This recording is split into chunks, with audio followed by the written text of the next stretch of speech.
3, 2, 1.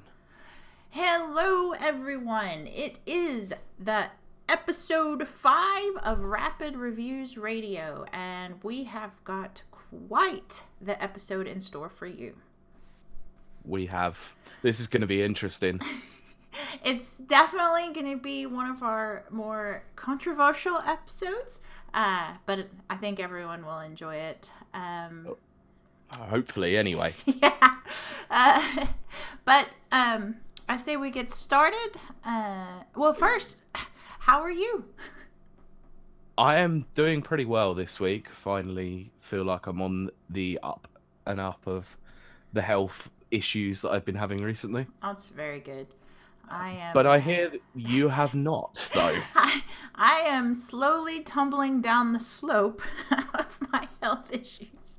I think I was in Insomnia, Dublin, and I think it drained me more than a gun that drains people with its energy. I'm not sure about that analogy, to be honest. Yeah, see, I can't even form proper analogies. That shows how tired you are. I'm so tired. Still. Yes, yeah, I could probably use another 24 hours of sleep. Clearly. And you clearly didn't listen to my my advice about convention flu kit. Yes, you did put together a fabulous convention flu kit that one day we'll go over for everyone, because I think that's a really good thing. It is. And stuff, yeah. But you didn't listen. You didn't listen, and now you're suffering. I'm suffering so bad. Well, good luck with that 72-hour gestation period. Yeah, toppled by my own hubris. Of course. But yeah, so I'm gonna try my best to stay with this, because we've got a lot of info that I think the listeners would be very interested in. Plus, we have the competition winner to announce. Yep. Which we will do on air, which is awesome. And yeah, so why don't we just start with this week's news? And this is the news for the week. I do love this good news that we've got for you. So we've got a couple of updated stories that we chose not to cover this time, because after last week's horrible news that we all got, we decided to keep it nice and light and fluffy this week. Yes. So we'll start off with the fact that PlayStation 4 has become the second highest selling console of all time, overtaking the Wii. Its lifetime sales has now topped 102 million units. Wow. That is amazing. Yep, that is unbelievable. I really did not think that anything was going to overtake the Wii. Nor did I, actually. Especially PlayStation, so well done, Sony. Yeah, fair play to Sony. They really capitalized on that early advantage they had when Microsoft really dropped the ball with their DRM program and all that sort of thing. That video that they sent out with them sharing games as clearly was the Kickstarter for that, which still is funny, to be fair. That video is brilliant. Yes, but absolutely. I find the interesting side of this now is that Nintendo, obviously being the third with the Wii, the top 4 is now populated by Sony. That's amazing. Yeah. So the PS2 is the highest selling of all time in number 1, PS4 now in number 2, the Wii in 3rd, and the PlayStation 1 in 4th. Wow. That speaks volumes right there. It does. And it's also the fact that despite its slow start, the PS3 also managed to outsell the Xbox 360. Yeah, because obviously I bought the Xbox 360 as soon as it went on sale, the day it went on sale. And I just thought, nah, PlayStation they'll never overtake Xbox. And well, Xbox is not even in the top 4, so. No, it's not. Unfortunately not, no. But I mean, to be fair, Microsoft have come up quite well in the back end of this generation Oh yeah, with yeah. Xbox Game Pass and a few good Mm-hmm. exclusives. So it's going to be interesting to see how things develop going into the next generation. Absolutely. And I would say, just my humble opinion, that Sony has done outstanding when it's come to their games library, and their Agreed. exclusives. So I think they've got their finger on the pulse, where that's concerned. So well done, Sony. Yep. Many congrats to Sony on their monumental sales again. Yeah, They must not be getting bored of all that cash money. I know. But let's just hope that they fund some more decent first party exclusives for the PlayStation 5. I hope so. I'm sure that's what they've learned. That's their best hook into the market. Wasn't it the PlayStation 2, I think, that governments were using as their servers? I believe that's right. It So, was I or was it the believe PS3? it was either that or the PS3. I'm sure North Korea were using the PS2 as theirs. And I think I do remember seeing a picture of a massive load of Yeah, PS3s being used as a server mainframe. yeah. See, I remember that. So, maybe they can just get that government contract for their PS5. Well, it seems that way. Maybe everything will run nicely on that Oh, SSD. that's true. Oh, yeah. Okay, so we'll take this next news story, which is quite a nice one for any Nintendo fans. Yeah. So, Shigeru Miyamoto is the first man in video gaming to be honored in Japan. Well He deserved. was absolutely. He was given the Person of Cultural Merit Award, That's and this beautiful. is the reason he has gotten this is because of the unbelievable cultural force that Japanese video games industry has had on the world. Absolutely. So, like I said, he is the only person in Japanese video gaming history to ever be given this award, and he was given the award in the Imperial Palace in Tokyo on Oh, the wow. 3rd of November. Oh, that's amazing. I'm actually very, very glad to hear that. That man has shaped so much of basically our collective childhoods. Um, Ours and everyone Mm-hmm. else's. Absolutely. I, but I don't think it goes down to just him. Just to say that True. it's only his influence has been Yeah. it would be a little bit narrow-sided. I Yeah. mean, it's it's everyone in the sense. Everyone at Nintendo seems incredibly dedicated to the art. There, you just have to look at obviously Iwata when he was alive. Yes.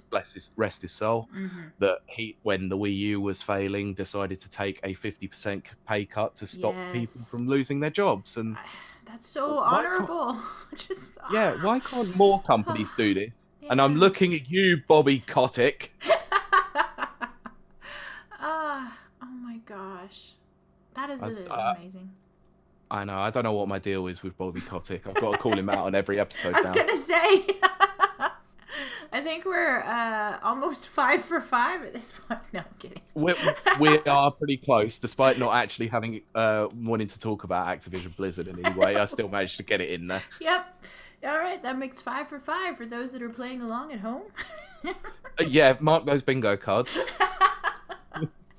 The Rapid Reviews Radio Bingo cards.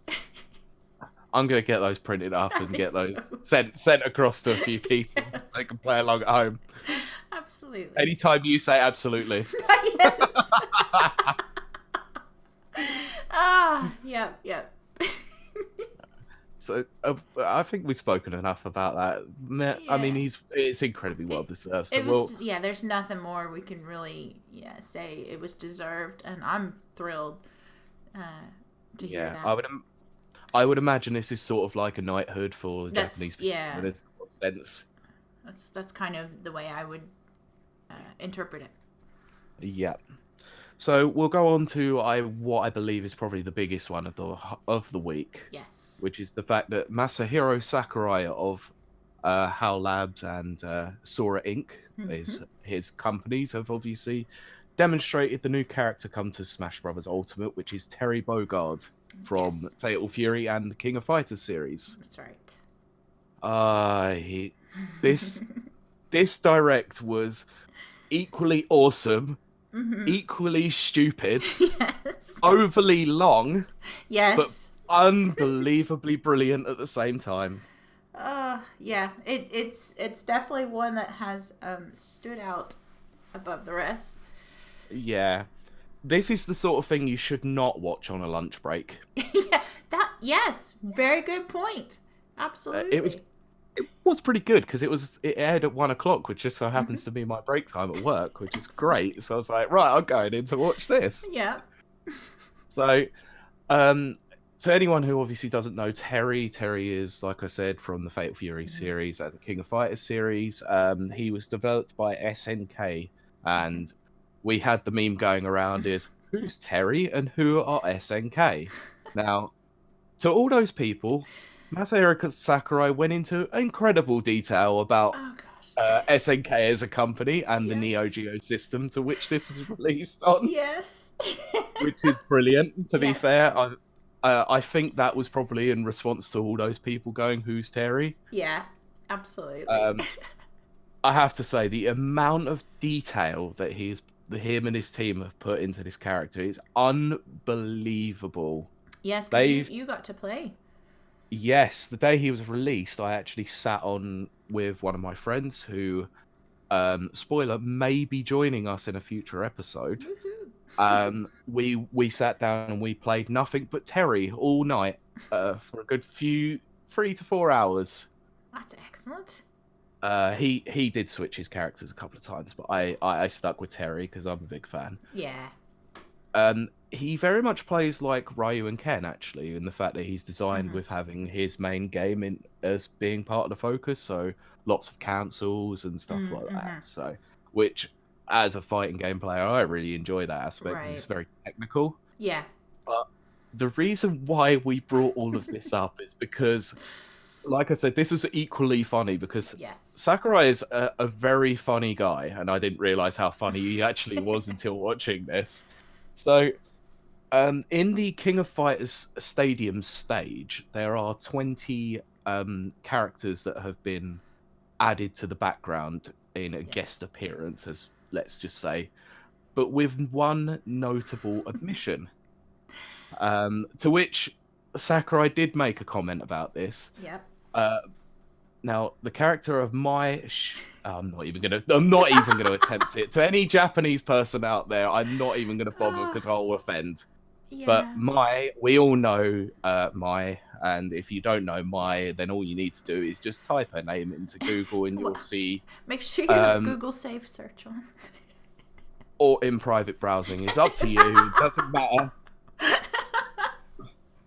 Let's just say that, well, I'll give you the quote. Yes. Masahiro Sakurai said, "You may notice one character that has been omitted. Smash Brothers is for good boys and good girls. This is why we couldn't include Mai. I am sorry." Oh dear. That caused quite a reaction. Oh, it's been memed. It's been memed so badly. It's so funny though. I love it. It is. It is. It's so like quaint. Yes. Now, there is an interesting aspect to the story though. Oh? Is that apparently the Japanese stream was a little bit different. Really? Now this I didn't know. Yeah, they didn't actually make the translation of it was a little bit different, and I think they changed it for the Western audiences to be a bit more funny. Right. Now, but he apparently stated that the reason why she was not added into the game is because the Japanese rating board Sero are very strict about certain aspects. Really? So he said to keep their Sero A rating, she could not be included. Wow. Wow. That's very interesting. I actually did not realize that. Yeah. I didn't either. Yeah. Well, I do know that it has spawned, of course, many memes, Oh, but yeah, also it has inspired several cosplayers. So, of course. yeah, so I think the next month or two of cosplaying is going to be very exciting for those that love to watch cosplayers. I think it's going to be especially interesting for males who like watching big bouncy boo-boos. Mostly that. Yes, so I'm saying nothing more because I don't want Yeah. to out myself as a pervert. Plus, it's everywhere. It is just like we were saying. Type in my and you'll see and read. You can't. Well, you won't be able to unsee. Yes, that is Just the one way of animation putting it. alone. A lot of people are saying, why couldn't they redesign her, or why couldn't they put Right. Put a why couldn't different they put a costume. different costume? Yeah. They can't, because that is the That costume she's is had since Fatal Fury 2. exactly. It's very iconic. Very recognizable. Yep. Yeah. So. I mean, even to the point where the age rating of SNK heroines over here is actually 12, Right. which does correspond with the same age rating Yeah. that Smash Bros. Ultimate has over here. Right. Right. So Oh they wow. could have probably included her, but it's because of the Sarah rating. Yeah. Yeah. I think really It's that's what obviously for the work. it's coming down to. Yeah. I agree, because there was an interesting article that Sakurai had written up with, I can't remember the name of the outlet, to be honest, but he did talk about Smash Brothers for Wii U being potentially nearly being late out of the door because the Sarah rating was checking everything like to do with that Right. sort of Yeah. thing, where apparently they was talking about Palutena needed to be changed because they looked up her skirt and it was just a bit weird or something Oh dear. unusual like Probably. that. Yeah. Yeah. Yeah. So, Well. but that is also a very funny read, so you should probably go check that one out too. Ah. But Well. that's the news this week. That's the news. It was nice and light because sometimes you need that.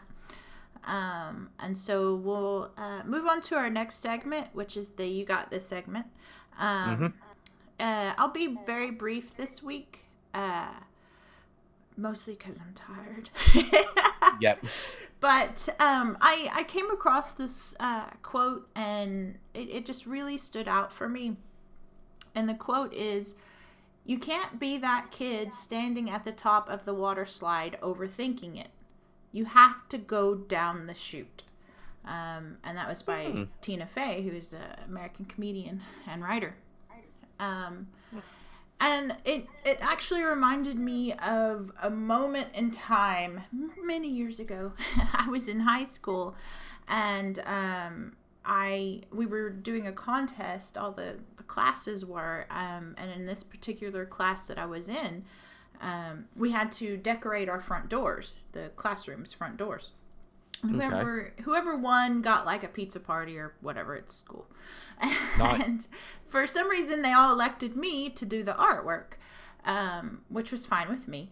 And I remember, Of course. yeah, I remember the classroom. It was a biology class, so it was tables, not desks. And we had laid out the paper, which would be the size of a door. And Yep. I heroically leapt on top of the table. Because it was easier to draw just on all fours. And I remember I started to put my pencil to the paper and I froze. And I looked up at my biology teacher, Mr. Davis, who is wonderful. And and he's like, "Kiley, do you want me to get someone else to do this for you?" And I just realized I was at that moment. I needed to choose to move forward, to take the risk of failing, or get someone else to work on my project. I opted to go ahead and draw. And we came in second place. It's unfortunate. Yeah, the first place were the cheerleaders, and that's to be expected. But Popularity vote. it was. But the feeling that I've never forgot was that fraction of a moment where I had to make a decision. Do I move forward, or do I just stick in my comfort zone and just do what feels safe? And sometimes you gotta you gotta go down the chute, you gotta go down the water slide, you gotta take the risk. And that's what this week's You Got This is about.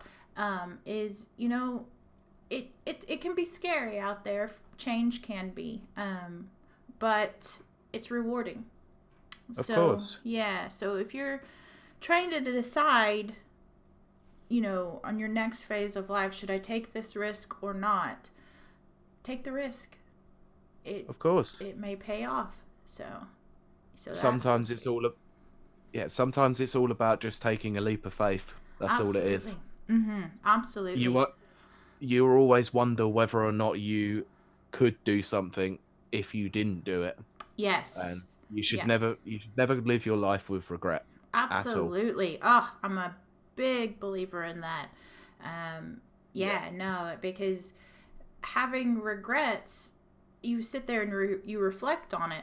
Whereas if you take the risk and you do something and it doesn't quite work out, well, you know that now. You have that information, and you can go on. Exactly. And, so this week, whatever you've got on your plate, you've got this. Yeah, you have. And we're always here if you need any advice with that sort of thing. So feel free to to give us a message if you ever need it. We can maybe encourage you to go and take that leap of faith, or go down the slide, as Kiley once obviously put it. Yeah, and I do want to say, also, I've decided to take a risk. It's something I've been sitting on for a while. I'm an entrepreneur. That's, if you're on my Twitter, you know that.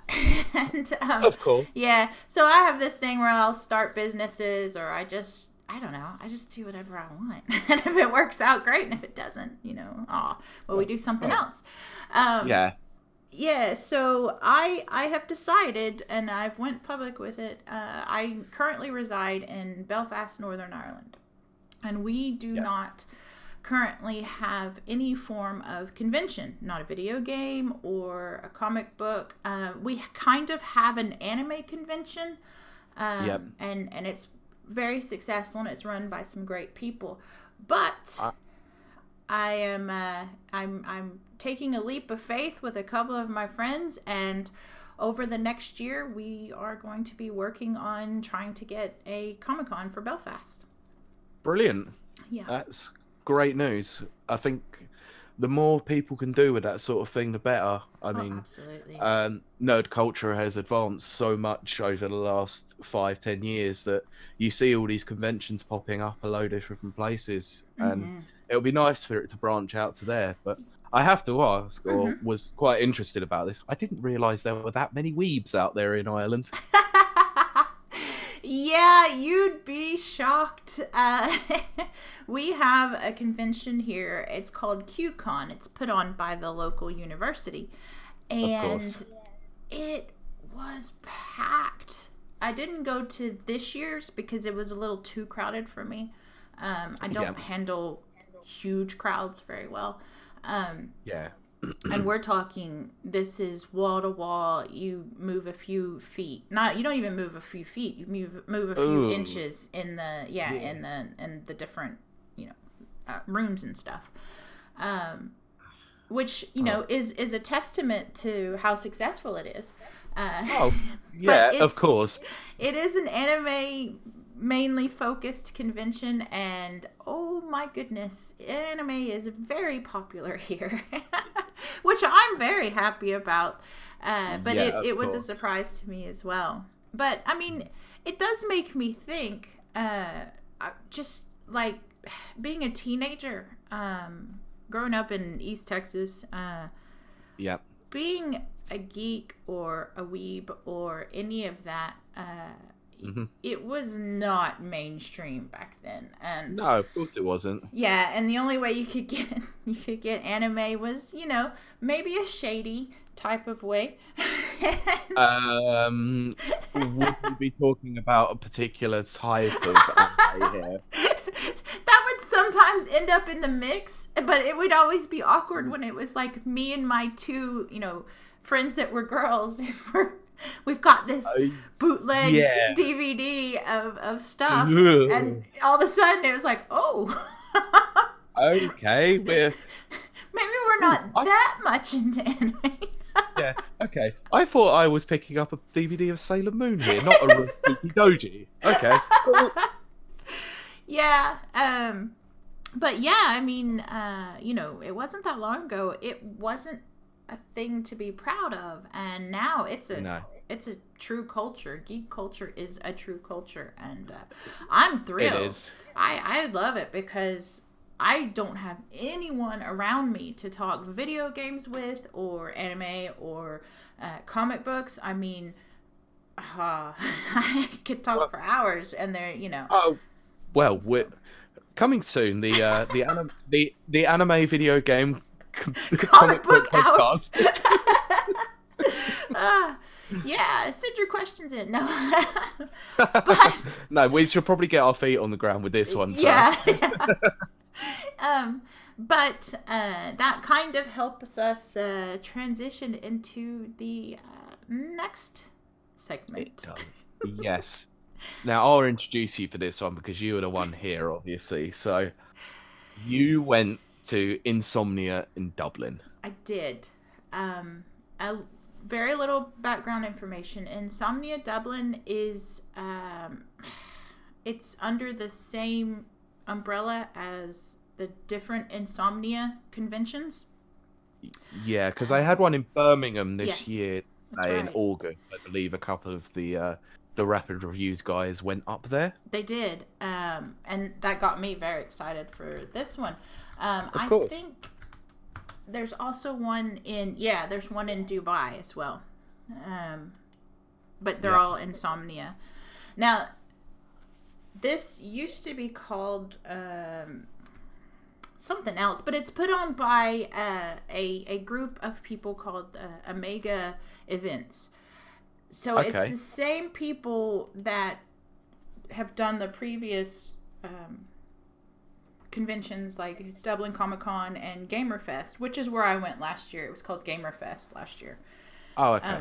Yeah, but it's the same people and the same venue and everything. It's just now being dubbed as Insomnia. Just getting it under that main banner then to try and attract a few more people. Exactly. I can't blame them for that. No, not at all. Yeah. But things did not go as expected this year. Uh-oh. And before I get too much into it, I do want to say, I want to throw a little disclaimer up that anything I'm about to say, A, is purely my opinion, but B, is not a reflection on the guests that were there. They had YouTubers, Pyrocynical, Call Me Kevin, and RT Game. And then John Romero was a guest as well. Oh, I'm so jealous. I know. And that's the thing. John Romero is the most chill guy ever. So if you ever get to come across him at a convention, he's so chill. And Kevin and RT, that's his Twitch name, so I call him that, but I think his real name's like Daniel. Yeah. But Kevin and RT, they're kind of a pair, and they're so kind and generous with their time, and the guest lines, the meet and greets, they moved quickly but without pressure. So that's good. Yeah, their managers or whoever was in charge, I cannot say enough about them. That was A+. And then actually meeting them was just wonderful. Completely starstruck. I mean, I've been to a couple of conventions where they've done the meet and greet thing. I mean, one of the most egregious ones that I went to was London Anime and Gaming Convention, where the meet and greets weren't part of the actual main ticket and you had to pay for them. Oh, no, right. Yes. And they were really badly organised as well, which made it even worse because there were some great people that were there when I went. But, I'm not going to pay any extra on top of my ticket. No, thank you. No, and that's gonna come up here in a bit.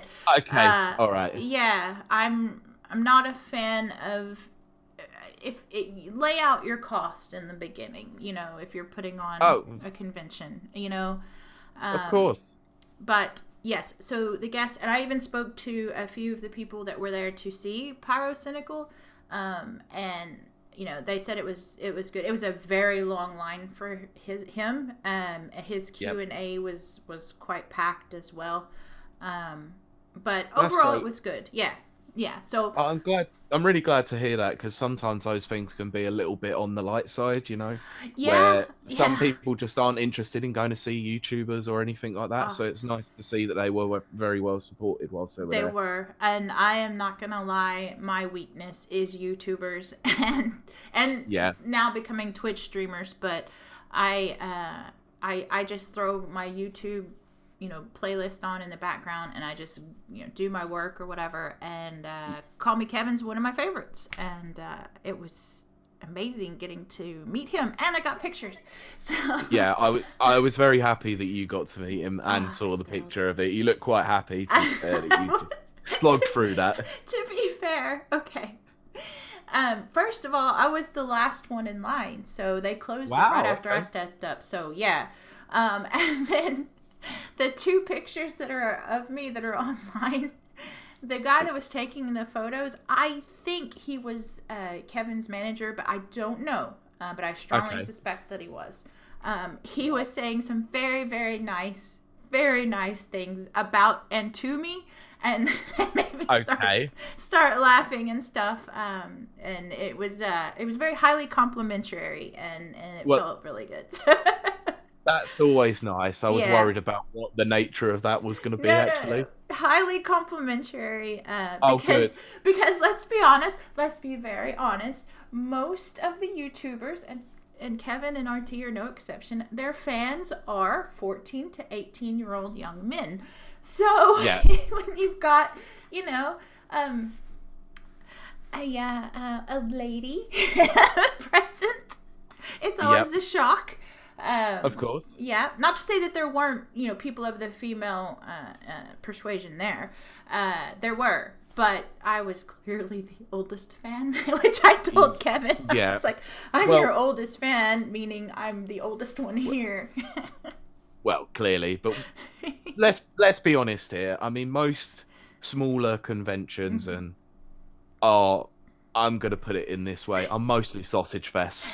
It's very true. And I have to add on because you know what? Our listeners very well may meet the both of us at conventions as we start to do live shows. Um, Yep. I am like a living cartoon character, and people will come up and take pictures with me, and I'm just me. So Yeah. that kind of tells you the smaller conventions, they tend to be heavily male and heavily very Yeah. young men. Yeah. But I I have never felt I've never felt threatened. I've never felt I don't know, any of those other things. I've very much enjoyed my time at Well, that's conventions. good. Yeah. And to be fair, like EGX was completely different as well because that was a very, very good mix. I mean, Mhm.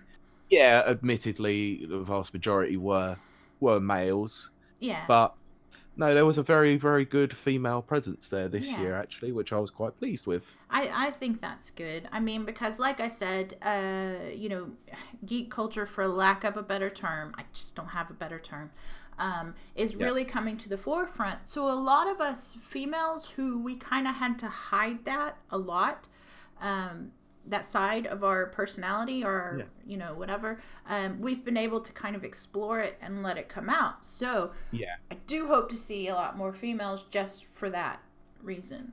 Um, yeah. I because hope to as well. yeah, because I know And I'm not, growing. I- Hmm. I'm not saying that because I'm a massive pervert or anything. Yeah, what is that? Twice now. Yeah, I've been outed as a strange pervert.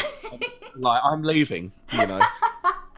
Uh, but No, I just like seeing that the community is a lot more embracive yeah, of everybody. I love absolutely. that aspect of things. So Yeah. I do like to see the fact that females can be a lot more. open about their passion and their hobbies now, and it's great. I mean, that's not to Absolutely. say that men back in the days we No. also had to do that too. Yeah, exactly. I mean, that's probably really my point, is that a lot of us, um, a lot of us were raised by boomers. Okay, And boomer. okay, boomer. So we as in the collective, all genders, did have to hide a lot of that stuff, Yeah, because there just wasn't an understanding. And so I'm happy, male, female, all of the spectrum, to see people coming out and embracing, these types of things. agreed. Yeah. So Who's the popular ones now? that's right, exactly. um, yeah, we won't go there. That's a whole separate podcast. No, that I could make a I know, whole exactly. episode about how I was very unpopular in school. I was My nerd extremely unpopular. Well, I was popular with the unpopular kids, so. Oh yeah, of course. You were on the fringes of the fringe That's society. exactly right. I'm like, embrace who you are. F society. That was literally how I was in high school. You actually sound like Christian Slater from Mr. Oh Robot. my gosh, yes! I can't believe you picked up on that, first of all. And second of all, this is getting off topic, but it just fits perfectly. When, Yes, it when did. I was in high school, I absolutely worshipped Christian Slater. But Of course. in Pump Up the Volume, guys, if you're out there and you haven't seen Pump Up the Volume, it is a cheesy 90s movie, but it's so good. It's just all about just F society. Cheesiness. So, yeah. But I've gotten off topic. Okay. Yes, we have literally, a little because this bit. is our topic. So, Yeah. so having said the disclaimer, put that in place. This is not a reflection on the guests. They were wonderful. Their people were wonderful. Their handlers or whatever. It was just across the board. It was wonderful. Makes them sound like show dogs. I know. But okay, shall we start at the beginning? So how was the general experience of getting a ticket first and foremost? Well, as people probably are, well, they may not be aware that when you work for a reviewing type enterprise, you can write in and ask for a press pass, and it's generally in exchange for writing your thoughts and views on the convention. Yeah, it's usually a good thing that they don't actually require you to be positive about it. Right. No, normally they just want your straight up, this is the experience I had. Yeah, EGX is very good for that sort of thing because they take the positive and the negative aspects of everything, and they just improve on everything for the next year. Absolutely, which is the way it should be. Absolutely. And last year when I went to the when it was called the Gamer Fest, I got a press pass for another entity that I wrote for, and it was easy. I just wrote in, said who I am, who I worked for. They verified it. Bam, you've got a ticket waiting for you at the door. Perfect. Nice and simple then. So I thought that's how it's gonna happen again, because it's the same people. So, to start things off, oh God, I saw that they were like, if you're applying as press, get your applications in fast. We're going to be closing it soon. Yeah, they can't have too many people taking up important slots, so they don't want to have too many press outlets. So it means that they won't get that much in revenue from the general admission. Yes, that's it. And so on October 2nd, I shot them a little email to their info email address. So not to an individual, to the actual... to the general mailbox. Exactly. I said, hi there, my name is Kiley Wild, and I'm a Belfast-based writer for Rapid Reviews UK and host of their upcoming podcast, because we hadn't gone to air yet. No, but we were in the process of doing it, though, weren't we? Yeah, so I knew it was a done deal, and I thought, this will be great to talk about this experience, Insomnia. Okay. And Absolutely. was like, would love to get down to Dublin and do some filming recording for our site. Do you have available press passes? That is a very typical standard type of thing you would send. Yeah. I didn't hear anything, and I thought, What? okay, yeah, I didn't They hear didn't anything. even send like a response to it. No, No, there like was not a no auto response or Mhm. out of office email or anything saying thank you for your email. Yep. We'll aim to get in contact with you 24 to 48 hours or something along Yeah. those lines. Exactly. Nope, not a thing, which I found odd. Very strange. So I let 24, 48 hours go by because look, you don't want to put pressure on people. I hate Of putting course not. pressure on people. Yeah. But I was also needing to make travel plans because Belfast and Dublin are about 2 hours apart. And Ooh, okay, yeah. there are a couple of different ways you can get there. You can drive, but the U.S. Probably not folks, advisable, yeah, right? they don't know petrol, as they call it over here, but gas is very expensive. Like, Yeah, no surprises there. yeah, like ridiculously expensive. Yeah, you guys over in the US are lucky. Very. And then I grew up in Houston where they process the oil for gas, so it was Nice even and cheaper. cheap there. Yeah. Nice. Lucky you. Yeah, so like gas was never a thing for me. It was just like, but then I get here and it's like, whoa. So then your options are take a train Ugh. or All I'm gonna say is that British train service, woof. well, to be fair, this is part owned by Irish Rail. So British Rail. You're in Northern Ireland, I'm afraid. yeah, well, that's what I'm saying. The first half is British, and then it flips over to Irish Rail. But Okay. then your other option is by bus. Oh Yeah. wow, that would probably take a good 4 or 5 hours. It can take up to 4.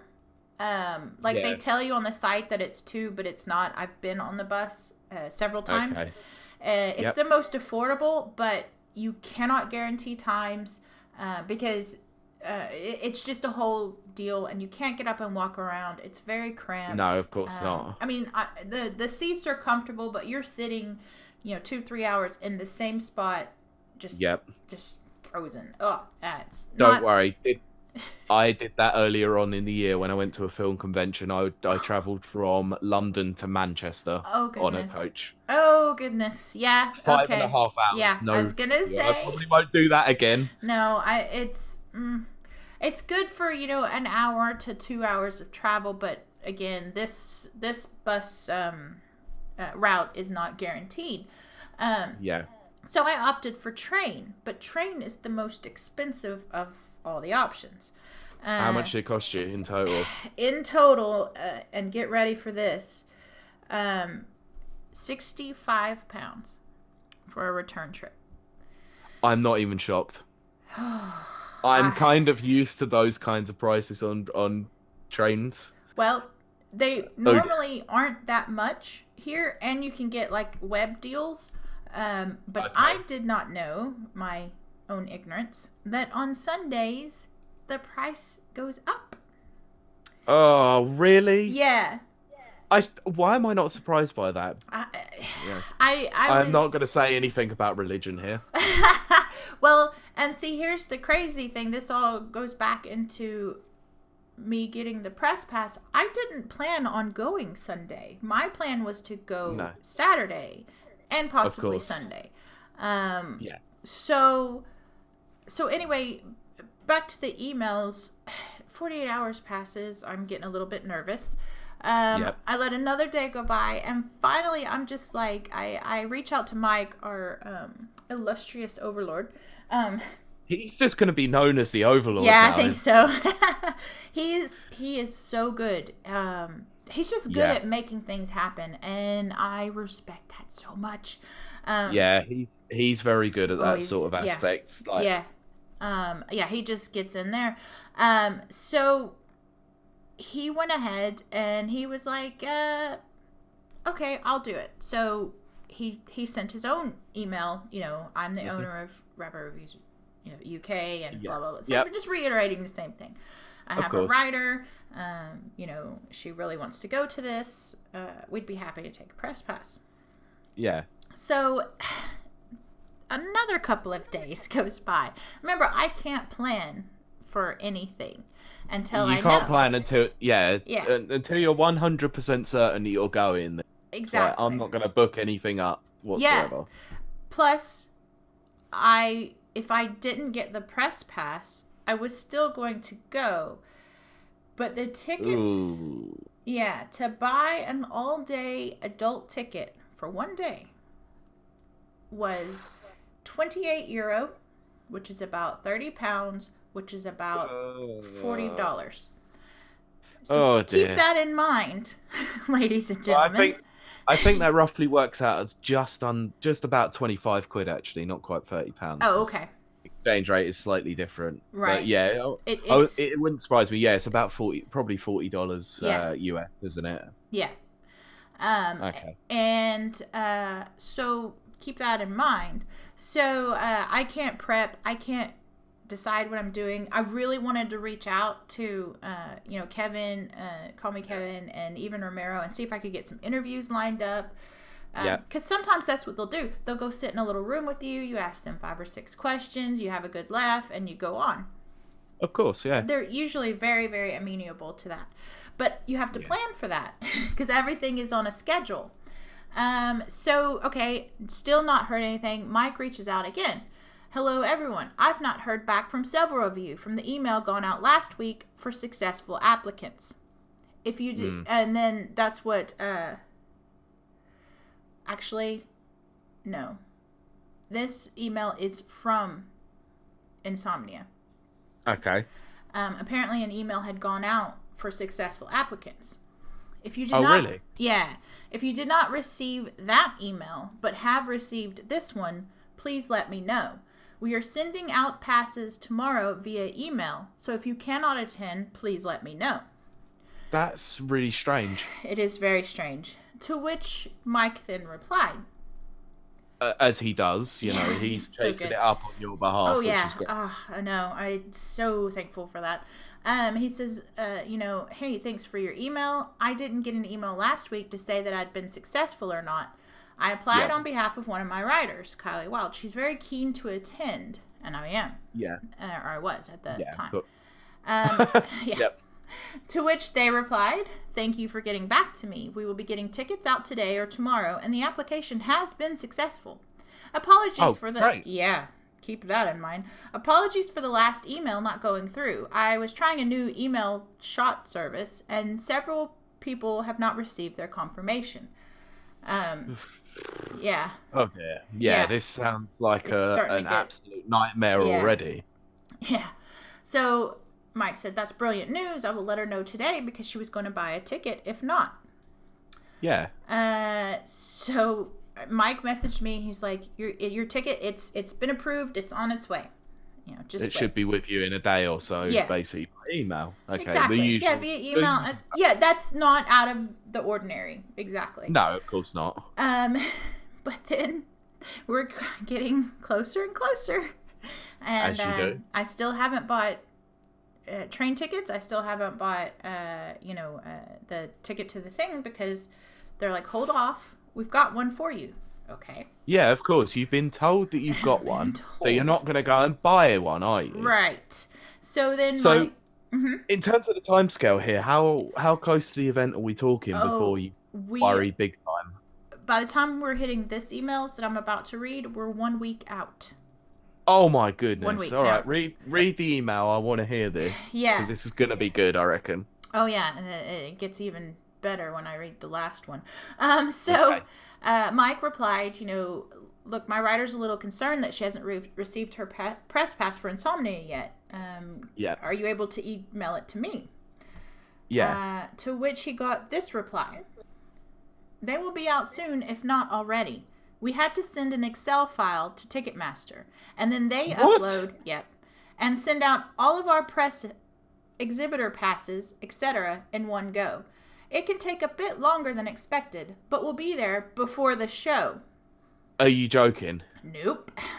Sounds like excuses to me, but Yeah. that's So then neither here or there. I personally received an email. All of those were to Mike. I received an email on the 8th, which I believe is Friday. Yeah, so Yes, the it day is. before the event. Friday at 1 a.m. 1 a.m. 1 a.m. because I'm awake at that time. So this I is early actually am Friday awake. morning, Yep. basically. And the first one that went out was it wasn't the full, like, he had hit send, or someone had hit send before they finished. So Dear. Yeah, 22 minutes later, I got the full email. So at 1:22 a.m., I get to Kiley. Hi, I am currently busy building the biggest game show and have limited access to my emails, so the replies will be very slow. For info on tickets, please see, and it's a link to buy tickets. What? Yes.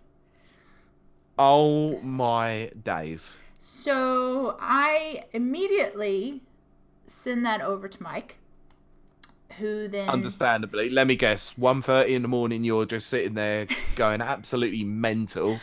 Not playing Death Stranding. No, not playing Death Stranding. I'm actually getting quite nervous at this point because according to, their online presence, they're about to sell out. Yep. So Mike sends one last email. Does Kiley have a ticket? She says that she has an email in the early hours of the morning to say that she didn't. Cheers, Mike. They don't respond. I'm guessing this is when he decided to wake up. Yeah, it wouldn't have been. Yeah, it would have been the next morning. So Friday early morning. Yeah. To which they never replied. Whoa, okay, that's not good at all. Exactly. And then I then just decided I'm just going to buy my ticket. Just of fine. Course, yeah. I'll just buy it. I'm getting nervous. I need to get this stuff taken care of. I go to buy a ticket for Saturday. They're sold out. I know where this is going. Oh my gosh. So you go and try to buy your ticket for peace of mind to think that, hold on, they might give me my press pass. I might be able to refund this ticket and give it to someone else. Absolutely. But they haven't even done so. Yeah, because I actually had a couple of friends that were going to go as a cameraman and a producer. And we were going to do a whole little YouTube thing, Plus, if we got to interview Kevin, oh my gosh. That would have been cool. It would have been very cool. But things weren't happening right. And so they weren't going as planned, let's say. Right. So I went to go buy a ticket, sold out. So then I see on their Twitter, Saturday is sold out. Our Saturday tickets have now been fully sold out, and there will be no tickets available for purchase at the door. We do, however, still have Sunday tickets available, but they're selling fast. I was livid because I was just about to step foot on the train and go. Of course. So I decided to turn back around. Yeah, and this would be where the messages started coming between me, you, and Mike, wasn't it? That's when, And that's when they posted on their Twitter, and I could not believe this, Saturday ticket update. We have been able to release a limited number of additional tickets for today. They will be available on the door from 11:30 a.m. Sunday tickets also currently available. So I'm supposed to have a ticket, a press pass. I've been approved for one. So I go to the people that are releasing the tickets, the actual company. Mm-hmm. They have the record of my last year's ticket, press pass. Yep. And the record of the ticket I bought for Sunday, because I just finally gave up. No record. Let me guess, no record. Mm-hmm. Not a one. And what? So not only did they approve me for a press pass and not send it, they also released Saturday tickets because they hadn't sold them all and still did not release a press pass to me. Oh my goodness. But What the heck? I tend to be the type of person who just rolls with the punches, just go along, Mm, adapt. It's my favorite word. yeah. Adapt and overcome. Uh, so, Yeah. um, so I thought, fine, we'll just do this. So then I bought my Sunday train ticket, which absolutely astounded me at the price because it jumped up Yeah. 10 quid. Um, Ugh. so altogether, oh, and then to get to the actual place that this is being held, I had to Yeah. take another train. Really? Yeah, an inner city train, and that was another five. Yeah, about five, roughly about 5 quid. So Oh, to wow. even get to this venue, I've paid 30, 60, 90. Okay, so I've almost paid 100 quid for this day out. That does not include, Unbelievable. yeah, that does not include food, or if I wanted to buy anything at a merch Yep. stall. I Which there's am, usually lots of it. yeah, which that's where we're heading next. Okay. All right. So then I buy the ticket. I just go. I get the train was lovely. I mean, it is a train. That is how it goes. It's a Um, train. Yeah. You can't it's get. a train. Yeah. So then I see on Twitter because I'm constantly checking it Yep. the schedule for the day. Okay. Now I'm just gonna read Sunday's schedule, but Saturdays is exactly the same, just flipped around. Yeah. I was actually really surprised by that. Yeah. Okay. So Go ahead. I mistakenly thought that this schedule was just for the guests, Yep. not the entire convention schedule. Okay. So it's divided into two parts: the live Yep. stage and the meet and greet. The live Okay. stage is the official welcome for the all cast Irish gamers. Yep. They're just like DJ type of guys. They're really cool. They're very nice. Um, Okay. and then it's followed by Call Me Kevin and RT Q&A, Mhm. followed by the Pyro Cynical Q&A, Yep. the cosplay competition. There's always one. Yeah, always. And the Overwatch esport finale. And then Okay. on the meet and greet side, you could meet Pyro Cynical. Yep. You could meet the all cast Irish guys. Uh huh. Call Me Kevin, and then you had a second chance for Pyro Cynical. Okay. That's it. That's really worrying. That's that's it. That's a very shambolic amount of, or little amount of people Yeah. or things to do. There's no Now, activities I notice right off the yeah, bat. No I noticed workshops. that. I actually noticed that the Saturday had the I think it was the Insomnia finals, grand finals Hmm. of some sort of games, wasn't it? I think Yeah. Smash Brothers was there, I They believe. did. They had Smash Brothers, and Yeah, they had Fortnite, of course.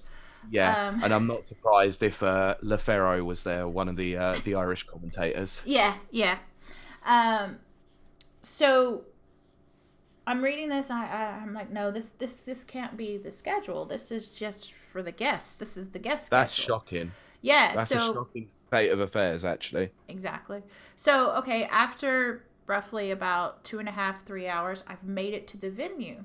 Now I've been to this venue before. Like I said, it's just the Gamer Fest from last year, just rebranded. It was Um, in the exact same place then. exact same place. Okay. I do notice now. This is just again my straight up my opinion. Yeah. The signage is a huge step down from last year. Last year it had like an LED screen, and things hanging from the ceiling. And Yeah. because my business is a printing business, I noticed those sorts of things.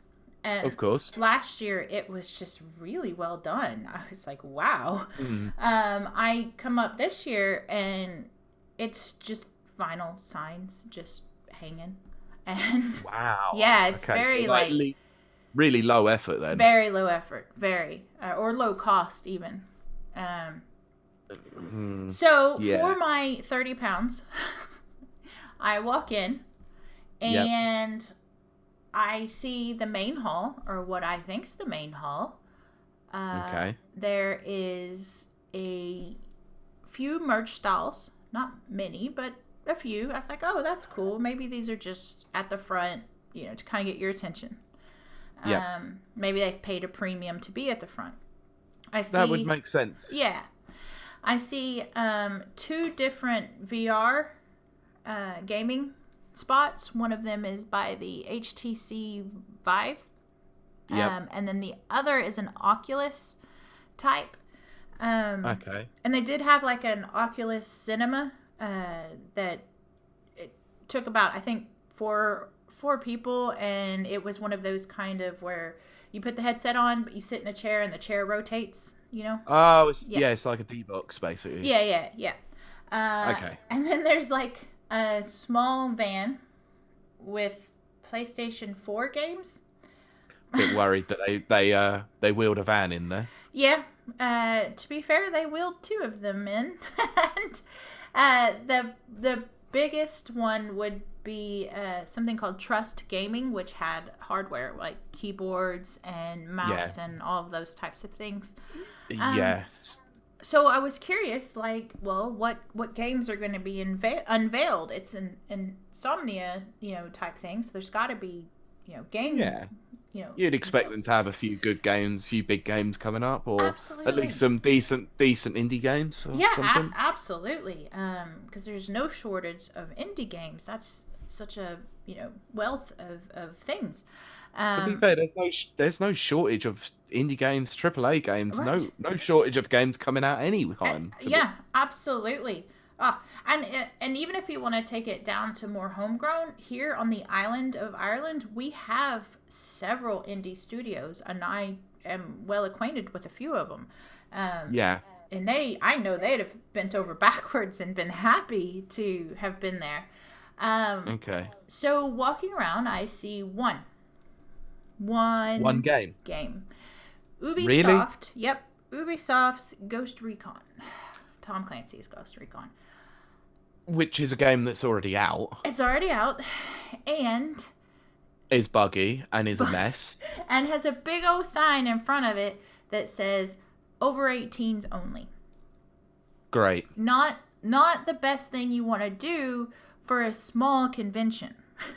No, your gaming convention should have games. It should have games. And it should, when it's going to be small, and the YouTubers that are there are, 14 to 18-year-old demographics, maybe have an under 18 game.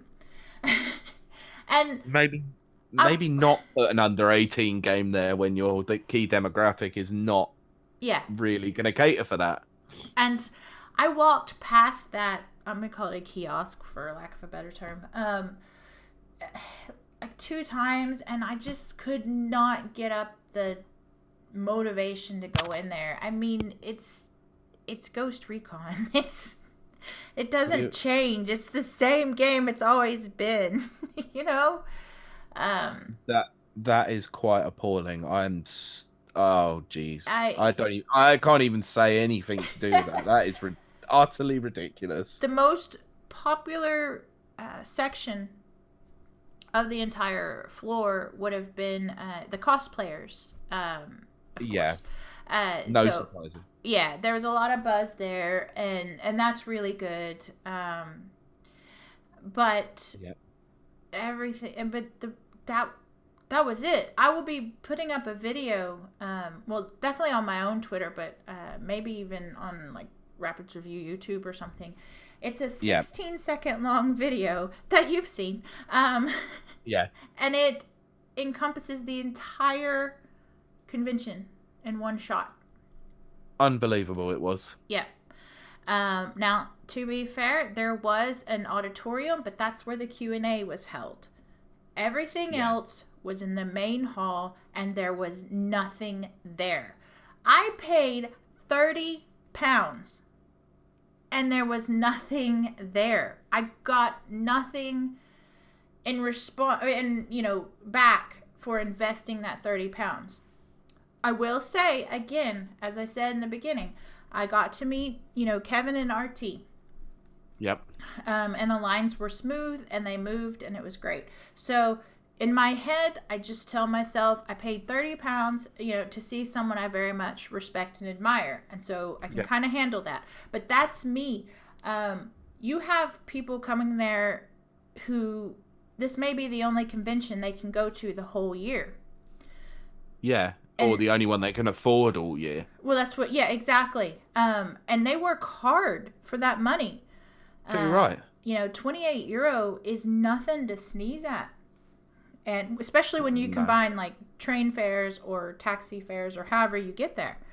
Or even like accommodation costs if you're coming Yeah. from quite far away. Oh yeah, because I know there were people coming up from down south and they would stay overnight and get the weekend ticket. And I don't even Makes sense. Yeah, and I don't even know what the weekend ticket was because I was so shocked at the single day price.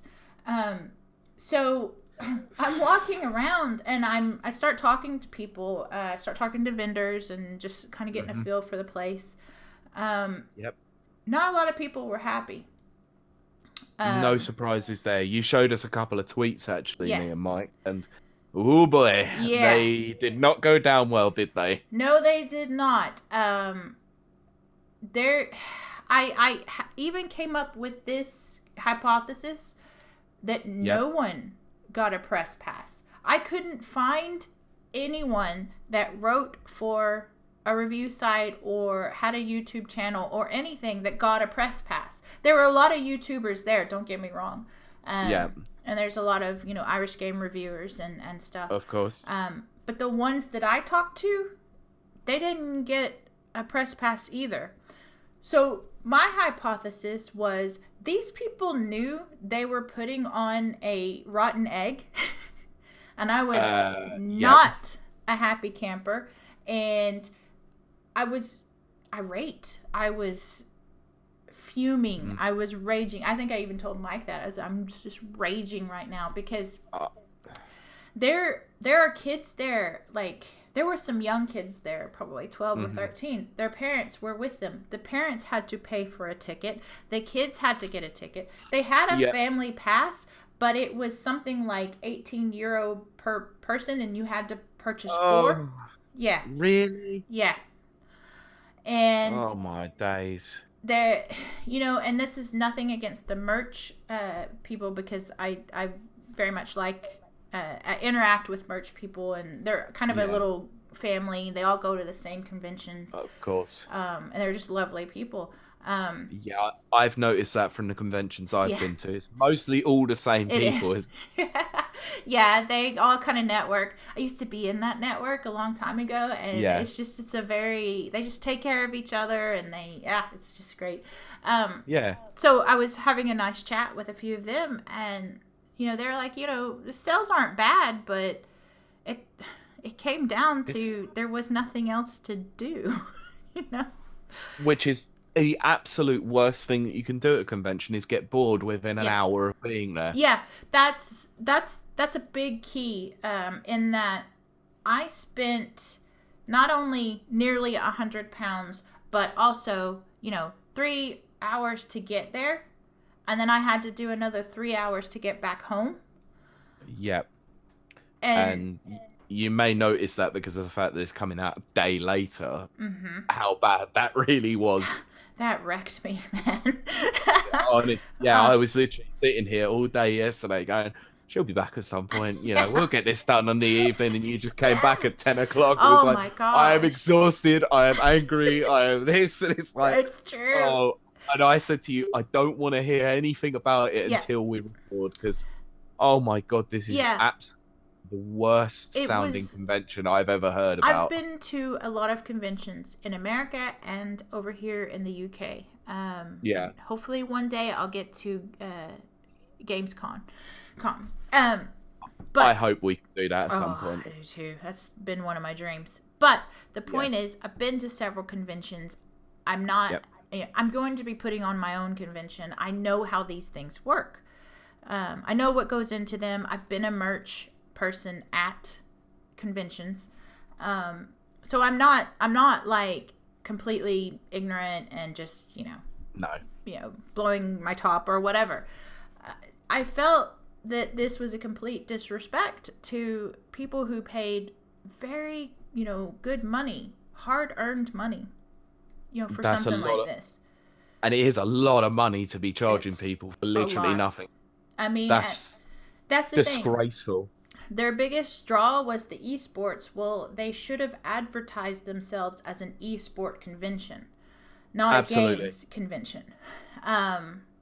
They would So, have got a few more people there had they probably done that, oh because yeah, the yeah, Insomnia Dublin finals are always something that I've been quite excited about because of the Smash Brothers tournament being there. I've always, exactly, yeah. and the Dublin community in terms of Smash Brothers are Oh, amazing. They're yeah. brilliant. So Oh, I would definitely. I would absolutely pay money to go and see that. But if the Yeah, rest of the stuff that you're going to get around it is an absolute steaming pile of turd, then what's the point in going? that's and that's the way it almost came across, was this is just an excuse to have an esport convention, but we'll throw in this other stuff so it makes this look like a full blown convention.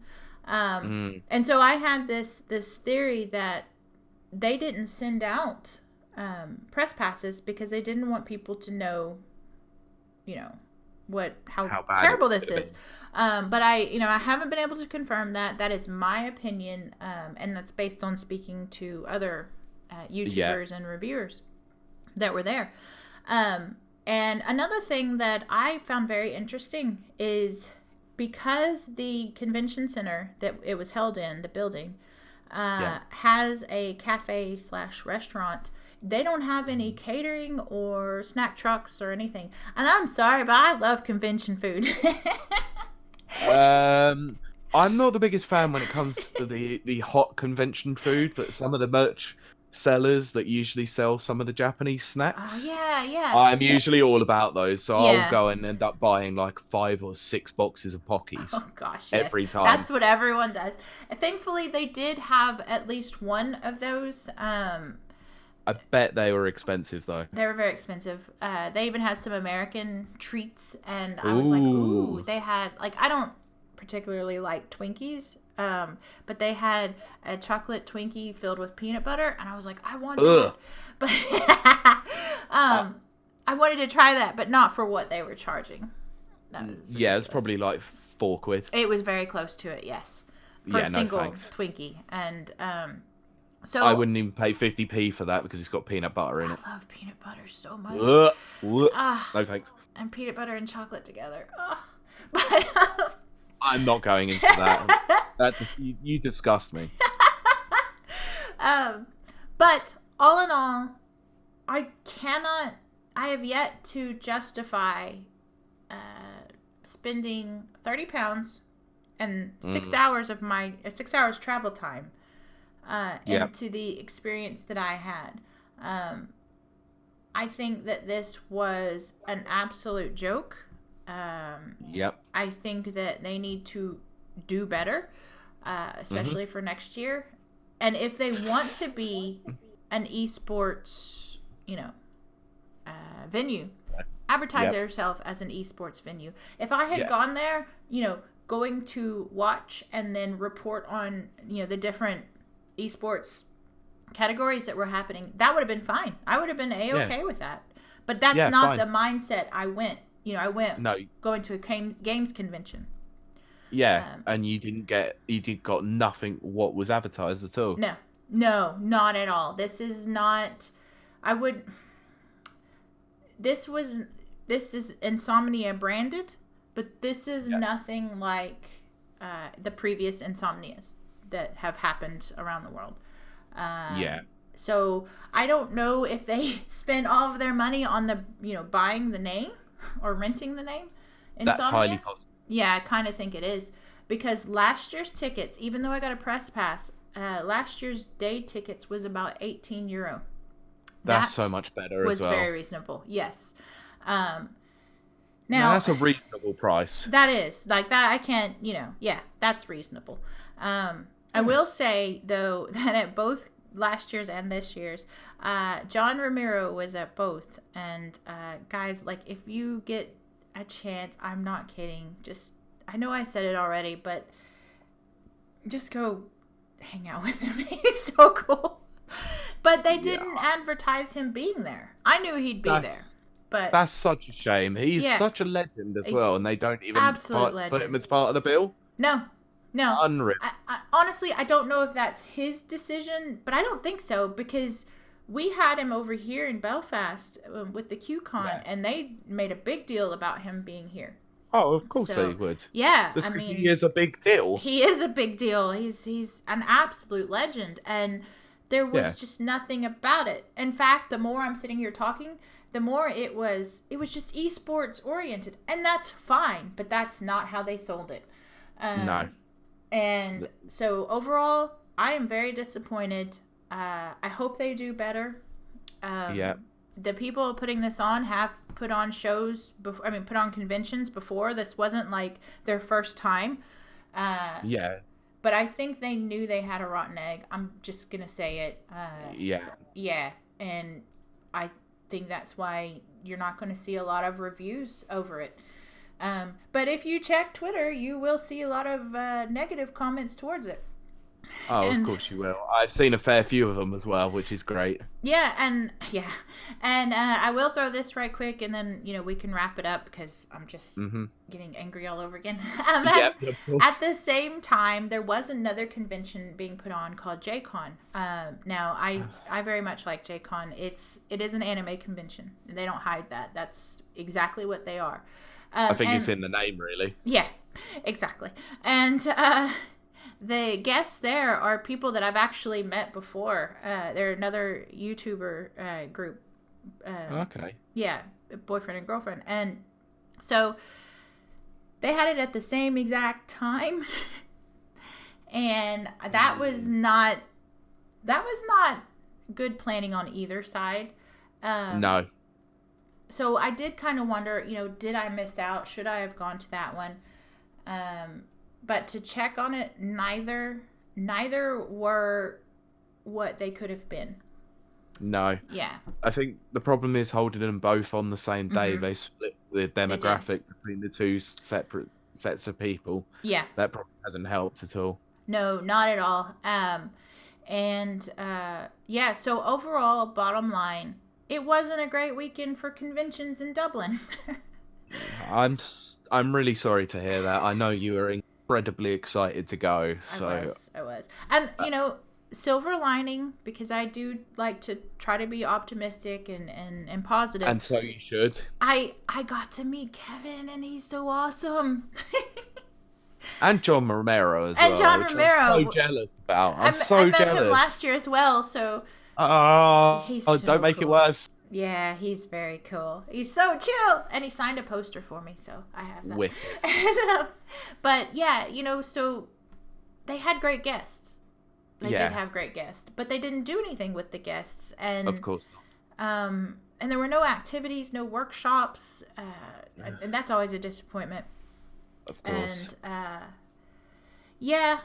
no panels. They could have had panels, but again, it just all centered around esports. So I'm here to say that if you are in Ireland, on the island of Ireland, or even if you're in the UK and you just really enjoy Insomnia conventions, this one is more esports oriented.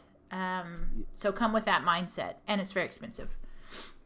Maybe that's what they should do next year: is rebrand it as the Insomnia Esports Tournament the Esports Convention, and then they might actually have a have a key demographic that they're going to aim for and a unique selling point. Exactly, that is exactly how I feel that they should approach it. So if they want to hire me as their PR person, I'm more than willing to help them out as well. I've been to conventions. Oh gosh, yeah. I love conventions. I absolutely adore them. But this I do as well. A stinker. Yeah. I have one last question before we close this off. Absolutely. Have you emailed them to request a refund yet? I haven't, but Mike did email them a final email, and they've never replied. Of course they didn't.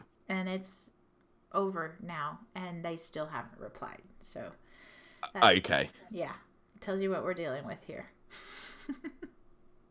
to those who want to get a press pass for next year's Insomnia Dublin event, don't bother. You're not getting one. No. I would probably agree with you here that the lack of a press pass for anybody seems a bit suspicious. Yeah. It did have my suspicions on full alert. Because we're in the reviewing game, we know if a game is not giving out its review codes or early copies, it doesn't want to be reviewed, and it doesn't want to be reviewed for a reason. Yeah, I'm always worried about a game that has either an embargo lifting on the day that it's supposed to be released, or they don't send the review codes out until the day before. That's when you got to worry. Exactly. Usually. So, I mean, it feels very similar to that type of thing. Yeah. And, so disappointed. Yeah, I bet you are. So, with all that out of the way, shall we lighten this up with some nice, decent questions from our excellent listeners? We've had amazing questions this week. So, yes, hit us with some funnies. Okay. So the first question is coming from @2DMike3D. Last week I didn't get that Twitter handle correct, so Mike is one of our writers, as I said last week. So quite if you had to go, this point. He definitely, big time. He's churning out all those reviews at the moment. Very questions, reviews, like everything. He's got everything going. Yeah. I'm not going to go into his political stance on Twitter because I think that's infuriated a few people. I'm not going to go into that at all. Yes, well, he's a good reviewer. So. Yeah, he's an excellent reviewer. So thanks, Mike. Yes. Okay, if you had to go for a meal with a video game character, who would you pick? Where would you take them, and why? I would pick Luigi and take him for a pizza. Take him for pizza? Yeah, because he's Italian, and I don't think he gets enough attention. No, he doesn't. Yeah. I always remember that that codec conversation from Smash Brothers Brawl that says about Colonel Campbell that says that he's been living in his brother's shadow for too long. For too long, yes. That's a low blow, Colonel. Good. Oh, it's so good. I do love that. That's a good one, actually. Yeah, I don't know why. I thought that's what hit me first was like, well, pizza or lasagna, but Luigi, he needs a good night out. Yeah. Now I'm gonna be evil here. Actually, okay. I'm gonna be a horrible one here. I want to go out for a meal with Abe from Abe's Odyssey. Oh my gosh, I love him so much. I do want him to eat a Madokan burger. Okay, you win. You absolutely win. I am horrible, I know. I bet it would give him gas. Oh, he'd have a lot of gas. And then he would snarl at me for that as well in his really angry, dulcet tones. Yes. And there is one thing he definitely won't be saying to me at the end of the night. Follow me. Follow me. If you have not ever played Abe's Odyssey or any of the Oddworld games, really, but Abe's Odyssey is the best. Abe's Odyssey is fantastic. Abe's Exodus is brilliant, and it still holds up. That's what's crazy. I think it was. Funnily enough, the first ever game I got on Steam was Abe's Odyssey. Really? But it was because it was free, and it made me set up a Steam account. Oh, I have it, so I must have done something very similar. Yeah, it was free a couple of years ago, and because of that, I had a Steam account before I had a computer that could play it. Excellent. It was one of the first titles I got on the PS1, and I was quite excited about it. And the graphics they blew my mind at the time, and even now looking back, they're still quite nice. I mean, they're very dark and very twisted, but that fits Yeah. with the atmosphere of the game, which is absolutely brilliant. Yeah, now that I think about it, a lot of the indie games that are out kind of have that tone now. Absolutely. Yeah. It's interesting. I I would guess we agree. were all brought up on the same game, so. Yeah, we'll blame the PS1 for that. Yeah. But you win that round. It's not about winning or losing. It's about having fun. Yes. But I do win. Yes. simply just because Abe is I just love him. Oh, I just want to protect him. Yeah, he is awesome, but yeah, I'm not doing it for the right reasons. I'm just doing it to be evil. To be evil. Yeah, it's fine. Evil's fine. Right. So speaking of food related, Yes, my favorite which is also subject. why have we got another food-based question? I don't know, because last week we had risotto, so. Yeah. Okay. So coming once again from the Gaming FYX podcast, thank you guys. It says, surprise, you have company coming in an hour. What do you cook? Ooh. Well, being that I am from East Texas, it would probably be a Tex-Mex meal. So Too right. There's a dish I do that is called it's called grilled stuffed burritos. I'm in Yeah. heaven already. Yeah, it's amazing. It's kind of a rip-off of Taco Bell thing. If you know what Taco Bell is, it's a fast food joint. Yeah. We have finally got one near to me, actually, and I've been in there a couple of times, and it's just not the same. It's not great food. It's not. But it's cheap. It's cheap, yes. I actually visited the one that's in Scotland, and it was kind of nice. It was just kind of a little, nostalgic back home thing.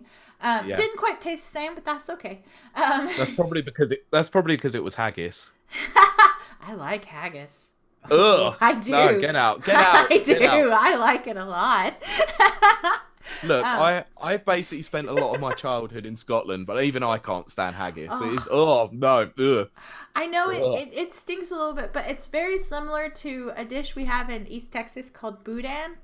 Okay. It's just very similar. I'm not even going to describe it because it's basically the same ingredients. But that's not what I would cook. I would cook grilled stuffed burritos, which is basically you take your flour tortilla. You cook up your mince. Make sure you season it with authentic seasonings. And then put that in. Put your cheese on. Put whatever filling you want in there. Wrap it up. You can see YouTube videos or online instructions on how to wrap a burrito. It's second nature to me, so I never really thought that people didn't know how to until I started inviting people over for parties. Yeah. And I was like, oh, yeah, that's not a thing. People know. And then... We are useless when it comes to that sort of thing over here. Then you just... Well, if you have a George Foreman grill, it's way easier. You just stick it in a George Foreman grill for like 2 minutes. But if you don't, you can still do it in just a pan. And just try 1 or 2 minutes on each side until it just closes, and it just has that perfect little crisp to it with that melted cheese. Oh, I'm hungry. Sounds absolutely delicious. But I do want to add, just as a small disclaimer, we are not sponsored by George Foreman. No, we're not. I probably should have said panini press. But no, the Lean Mean grilling machine is damn good, to be fair. I actually am related to someone who knows him quite well. He's a very nice man. He is. Oh, okay. Yeah. Cool. All his kids are named George. Of course they are. But anyway, yes. I'm not overly surprised by that. No. Maybe he suffered a few too many blows to the head that he had to name all his kids George just to make sure. Remember. Yeah. Exactly. No, he's very, very nice. But I'm curious, what would you cook? I can't cook anything in an hour. I take too long. Look, cooking is an art form and requires the utmost amount of attention. Oh, it does. Impatient. I don't like to rush things, but if I had to put something together in a rush, I would probably do a quick curry.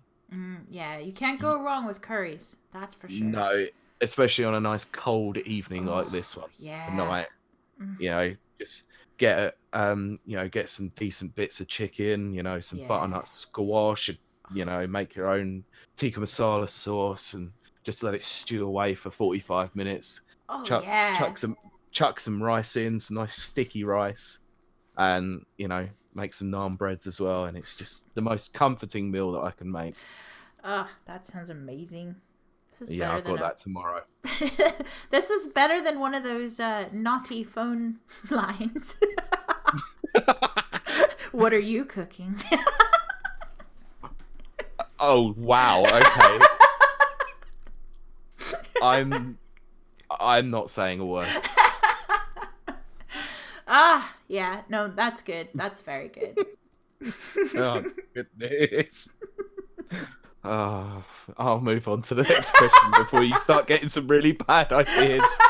Oh, I've already got the bad ideas. Yeah, well, a career in phone work for food related incidences might be on the cards for you soon. Yeah. I gotta put my talents to good use. Moving on. Okay, so we've got a question from an avid listener. I've Yes. seen the name pop up a few times. So coming from Dark X Clover on Twitter, thank you. Yes. If you could enter into any video game world for a day to explore, which would you enter? I'm gonna preempt you here, and I'm gonna turn around, and I know exactly what you're gonna say here. Maybe not. Maybe so. I want to go into the outer world, or I want to go to DC or Vegas from Fallout New Vegas. I was gonna say, just because it starts with an F and ends with all out doesn't mean you guessed it. But Honestly, am I right? You are right. You are correct. You are. I can't even make a joke around it because that's it. It's like New Vegas. Let's be honest, New Vegas. I know that world inside and out.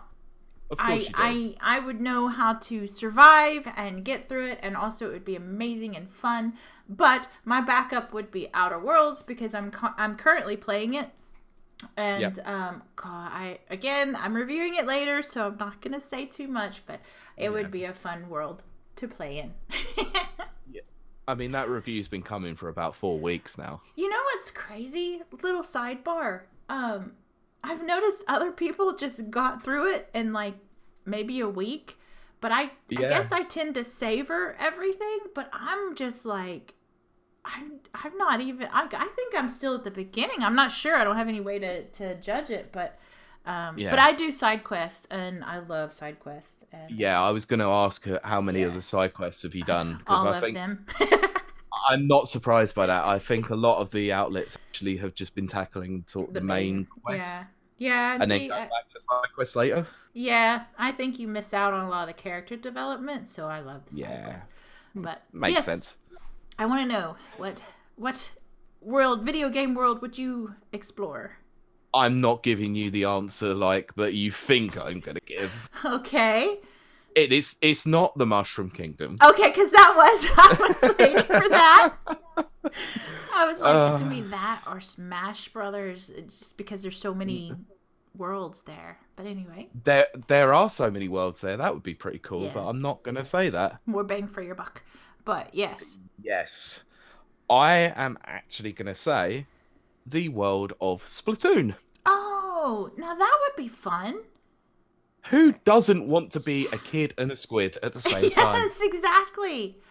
Oh, is it a kid or is it a squid? That meme never dies. That never dies. No. Yeah, I think the world itself is absolutely incredible. I think it's so vibrant, so colourful. There's so many different playgrounds to have there. You could just have an absolute load of fun just walking around there just watching some turf wars. That's true. That's Even absolutely. just being a spectator alone would just be fun, but then getting involved in that, whoa, that's a lot of fun. But we'd have to know the parameters. Do are you or are you like one of the kid squids? Well, we never said. The question wasn't specific about that. I know. See, be more specific. Not really.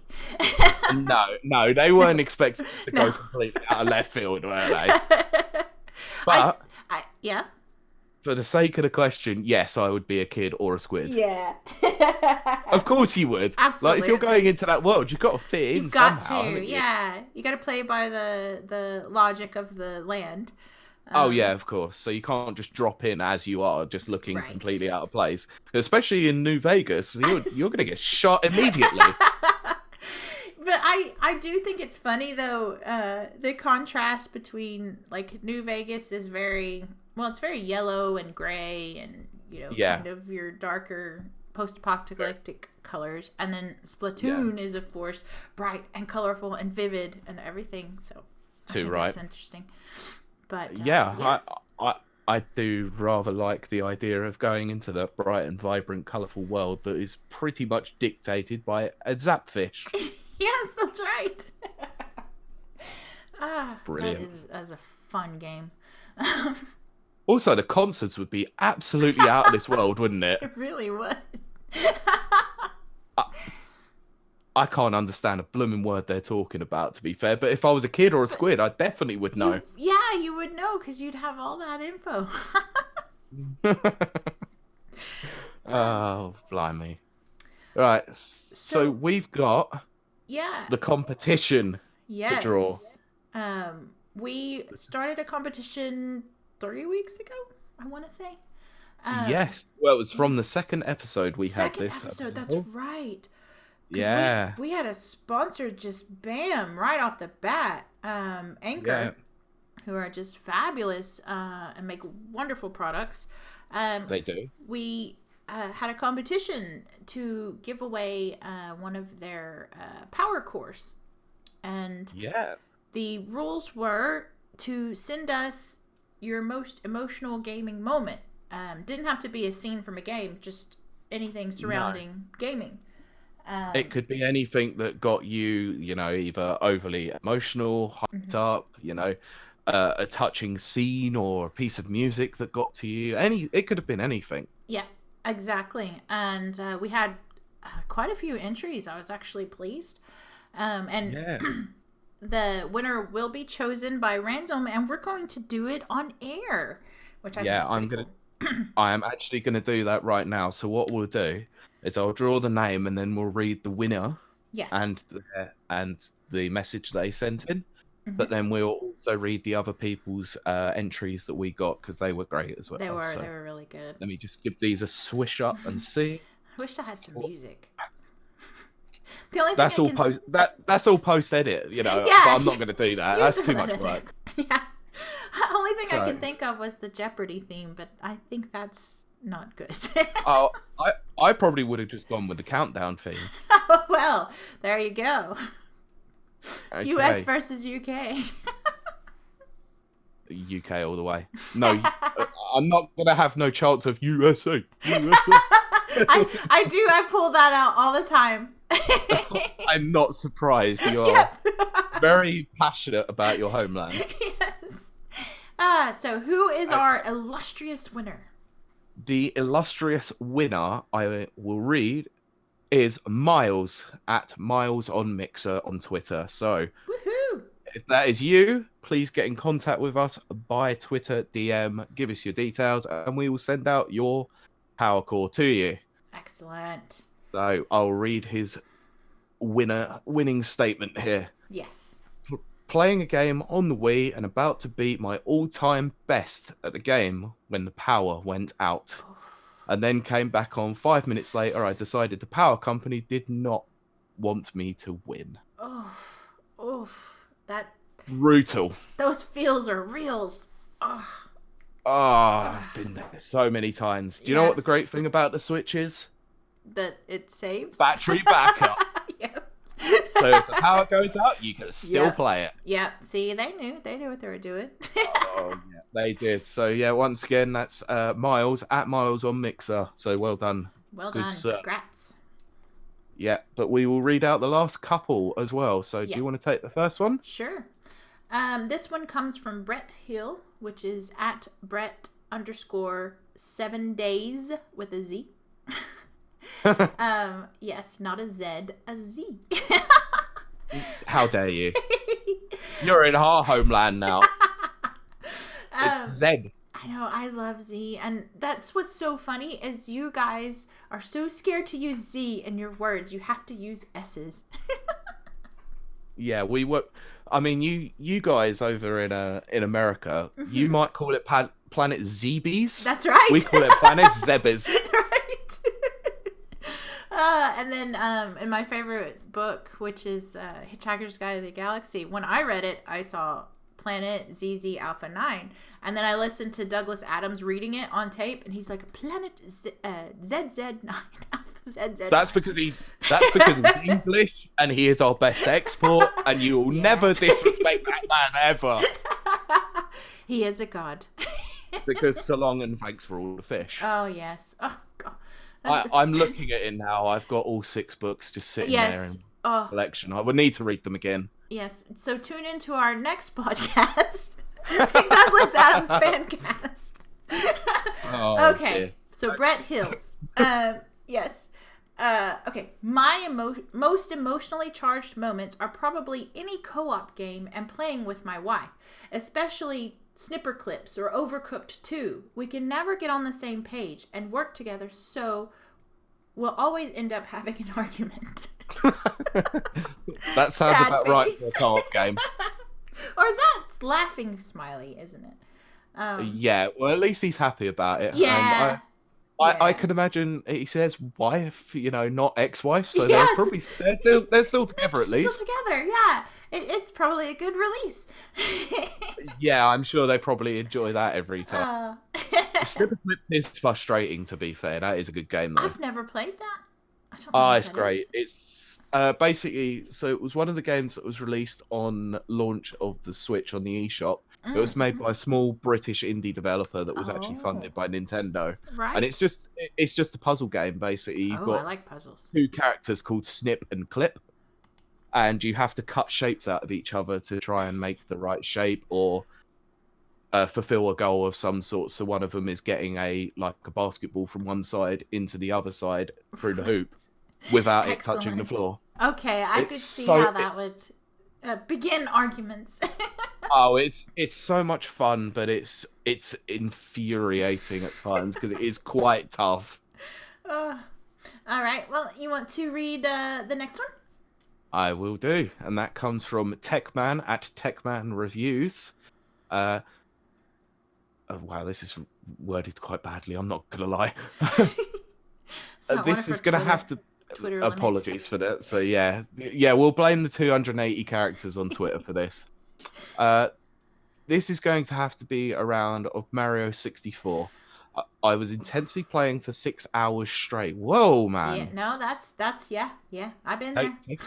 Yeah, I've been there too, but I know. I finally beat the game and started celebrating after 6 hours. No, I'm not. I'm going to save all judgment for the end of it. No, let's not do this. Okay, so I finally beat the game and started celebrating. I got so pumped. I went out with some friends that night. I turned off the N64, but I completely forgot to save. All of it was lost. That gets you right there. Oh. Yeah. Now these Gen Zers will never ever understand the absolute annoyance of memory cards. Yes. Oh my gosh. Yes. See, one of my first when I first got the PlayStation, I didn't know that you needed to get a memory card. I was very young. Of course, yeah. And I had Final Fantasy VII, and that's not a game you can beat in one sitting unless you're absolutely insane. Yeah, until I got a memory card, I had to leave it on. And that was not easy. Yeah. So no. Yeah, so this autosave and things like that nowadays. Oh, yeah. Do not take it for granted. Do not. Oh, God. Yeah. Yeah. The amount of times where I've lost stuff because of the power going out, or the memory card being full up, Yes. or, or not being able to play Donkey Kong 64 because you don't have an expansion pack. Yes. Oh my gosh. For goodness sakes. That is so wrong. That's why I hated the N64 at times. Oh, yeah. But we could definitely talk a couple hours about that. Yeah, we can. I remember there was a game that I played ages ago on the PS1. I believe I was playing Ape Escape at the time. Oh, right. I was going to save it, and obviously I had no space in my memory card. Oh, yeah. And I got quite a way through, and a lot of the premise of the game is around a collectathon of like so many monkeys. So right. you don't want to lose that sort of progress. So right. I'm trying to scrabble around and try and find a new memory card. It's not a single one in my house. So I have to just accept the fate, turn the PlayStation off, and just lose everything to find out that the entire memory card was taken up with one game save file that took up all 15 blocks. Oh, I ask what game? I can blame my dad for this one, but it was Premier Manager 1998. Why 15 blocks? Why 15 blocks? You can tell I'm still salty about it. Yes. Well, yeah, for me, it was always trying to find room for my two competing games, which were Vice City and The Sims. Now, I think this is PS2, I think. Yeah. Yeah, The Sims used to take up quite a lot of room on card, even though it's an 8 megabyte memory card. I know, isn't that crazy? Yeah, so I remember having to shuffle around because I wasn't touching my Vice City. I wasn't losing that. No, definitely not. No. If that was a full playthrough, then yeah, don't. Exactly. No. But okay, so our last one comes from Tank Tack, which is fun to say, who is at Tank 41683. So, when Super Mario Brothers 3 came out, we played every day. Once I played all day and finally got to the very end, and my mom kept calling me. I ignored her and marched on in the game. And just as I was about to beat Bowser, my mom pulls the plug and ended my game. Oh! I screamed and cried. And I don't blame you, I would have too. I probably would have done a few more things than just screamed and cried. I think my foot would have gone through something. Oh, yeah, because, Oh my god, I would have screamed so bad at that. I loved Super Mario Brothers 3. That was my favorite for a long time. And, yeah. Ugh. It was my favorite until Mario World came out. Yeah. Oh, that one's good too.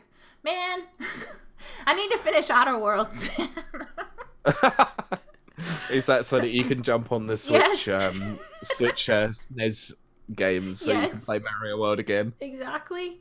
Wow. Yeah, all of those were fabulous. Thank you so much for entering, and thank you again to Anker. All of those hit you right in the feels. So. Yeah, they hurt me having to read those. Yeah. I could feel the pain of every single one of them because it's all things that I have gone through myself. Exactly.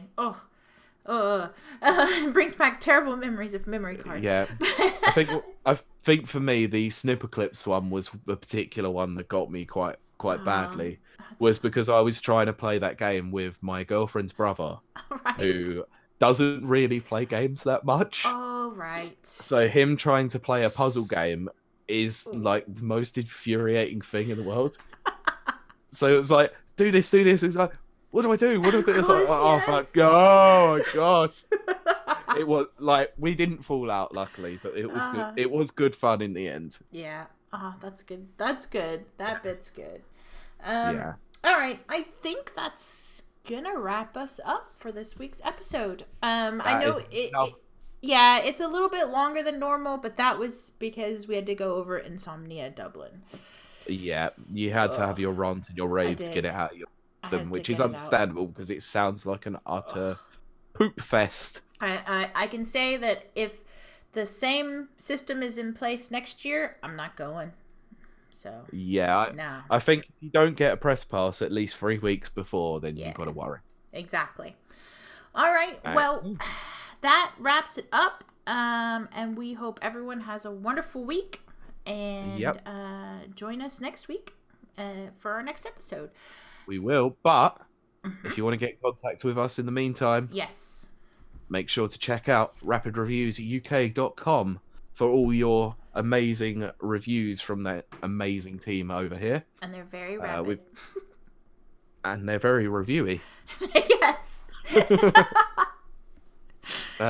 You can also check us out on Twitter at Rapid Reviews UK and on Facebook at Rapid Reviews UK if you just give them the search. Yep. Kylie, how can I get a hold of you?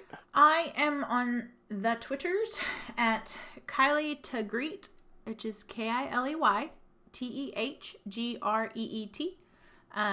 Yep. And always feel free to join me, and you can comment on anything, and I'll write you back. You're usually very good with that. Yeah, I like talking. Of course you do. I think we all do. That's why we're here. Yeah, exactly. It's not because I like the sound of my own voice. Yeah. Oh. I'm not a fan of my voice. Neither am I, and I have to listen back to this to edit it. Oh, that's right, you too. Yeah, so I have to listen to this all over again. Oh, well, I actually listen to us again, too. Yeah, I will listen to this 3 times in total. Yeah. Oh, yeah. And then that does remind me, we do have our new Twitter address for the podcast itself. We do. Which is at RRRadioPod. Yep. That is the new home of the podcast. So if you want to get in contact with us, pop your questions down there or just give us a good meme here and there. We don't mind. Yeah. But if you want to talk to me personally, and I'm not sure why you would, but I'm at Pete Beckett 1 on Twitter. Yes. Go follow. Follow now. Yes, do it. Do it now. Do it now. Why are you still here? Because it's just the end of the episode. They can wait. They can wait a few more seconds. That's true. All right. Well, we hope everyone has a great weekend, and we'll see you next week. Bye. Bye.